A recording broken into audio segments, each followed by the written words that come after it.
रामायण की सबसे बड़ी ट्रेजेडी पेरेंटिंग की सबसे बड़ी मिस्टेक से शुरू होती है। आज मैं आपको श्री राम और महाराज दशरथ की ऐसी बात बताने वाली हूँ जो हर एक पेरेंट को समझनी चाहिए। Hi, I am Kritika and welcome to my channel. Ayodhya के राजा महाराज दशरथ जी अपने पुत्र श्री राम से बहुत ही प्यार करते थे। श्री राम उनके जीवन की शान थे। लेकिन पेरेंटिंग का एक फंडामेंटल रूल होता है that excess attachment blinds clarity. महाराज दशरथ जी के साथ भी यही होता है। जब श्री राम को राजा घोषित किया जाता है तब माता कैकेयी अपने दो वचन सुनाती है। पहला कि उनके पुत्र भरत को राजगद्दी मिले और दूसरा श्री राम को वनवास। तब वहां पर महाराज दशरथ का सबसे बड़ा इमोशनल टेस्ट होता है कि राम को रोकें या अपने वचन को निभाएं। महाराज दशरथ श्री राम के प्रेम में पूरी तरह से टूट चुके थे, हेल्पलेस हो चुके थे। There is a back story. बहुत समय पहले जब महाराज दशरथ वन में जाते हैं हिरन के पीछे, तो वह गलती से किसी व्यक्ति को तीर मार देते हैं। वो व्यक्ति कोई और नहीं बल्कि श्रवण था। श्रवण वही जो अपने अंधे माता पिता को यात्रा करवाता है। जब इस बात का पता उनके माता पिता को चलता है तो वो बहुत ही ज़्यादा दुखी होते हैं। उसी दुख के कारण वह दशरथ जी को भी श्राप देते हैं कि एक दिन उन्हें भी ऐसा ही वियोग सहना होगा। इसी कारण से उन्हें हमेशा से यही डर रहता था कि राम उनसे कहीं दूर ना हो जाए, कहीं राम को कुछ हो ना जाए। और आज वही होने वाला था। श्री राम चले गए और महाराज दशरथ बहुत टूट गए। उनका इमोशनली इतना ब्रेकडाउन हुआ कि उन्होंने अपना देह त्याग दिया। ये कथा इमोशनल ज़रूर है, लेकिन इसके अंदर एक साइकोलॉजिकल ट्रुथ छुपा है। पहला, parents project their fear on children. महाराज दशरथ को श्री राम के लिए डर नहीं बल्कि खुद के लॉस का डर था। साइकोलॉजी में इसे कहते हैं इमोशनल प्रोजेक्शन।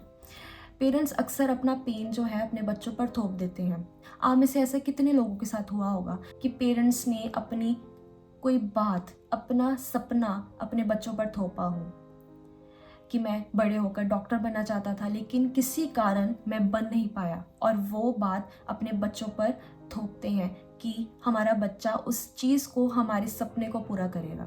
और इतना प्रेशर दे देते हैं, बच्चा इतना प्रेशराइज हो जाता है कि हम आज देखते हैं कि कई बच्चे तो अपनी जान तक दे देते हैं। दूसरा है over protective love creates weak adult. Psychology के अकॉर्डिंग जो बच्चे ओवर प्रोटेक्टिव इन्वायरमेंट में रहते हैं they become more anxious, lack of confidence, dependent and scared of responsibility।